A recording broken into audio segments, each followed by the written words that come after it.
আসসালামু আলাইকুম এভরিওয়ান। আজকে আপনাদের সাথে চাল কুমড়ার একটা খুবই ইউনিক রেসিপি শেয়ার করব। রেসিপিটার জন্য আমি চাল কুমড়াটাকে কেটে খুব সুন্দর করে ধুয়ে নিয়েছি। দেখতেই পাচ্ছেন আমি গোল গোল করে কিভাবে কেটে নিয়েছি। কেটে নেওয়ার পর এই চাল কুমড়াটার সাথে আমি অ্যাড করে দিব মরিচের গুঁড়ো, আরও অ্যাড করে দিব হলুদের গুঁড়ো। হলুদের গুঁড়ো দেওয়ার পর আমি এর সাথে অ্যাড করে নিব পরিমাণ মতো লবণ।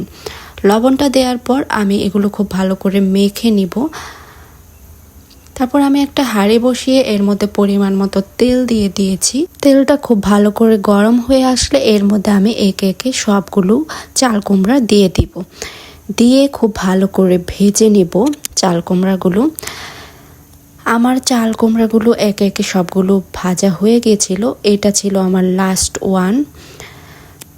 তো ভাজার পর আমি একটা বাটিতে এগুলো উঠিয়ে নিয়েছিলাম এবং চাল কুমড়া ভাজার যে তেলটা ছিল অবশিষ্ট, ওই তেলে আমি দিয়ে দিয়েছি কিছু পেঁয়াজ কুচি এবং কাঁচামরিচ ফালি। কাঁচামরিচ এবং পেঁয়াজটাকে আমি খুব ভালো করে ভেজে নেব। ভেজে নেওয়ার পর আমি এইগুলোকে ভেজে রাখা চাল কুমড়ার উপর দিয়ে দিব। দেখতেই পাচ্ছেন আমার রেসিপি একদমই রেডি।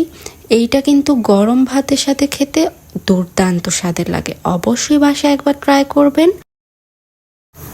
আজকের রেসিপি এতটুকুই। সবাই সুস্থ থাকবেন, ভালো থাকবেন। আল্লাহ হাফেজ।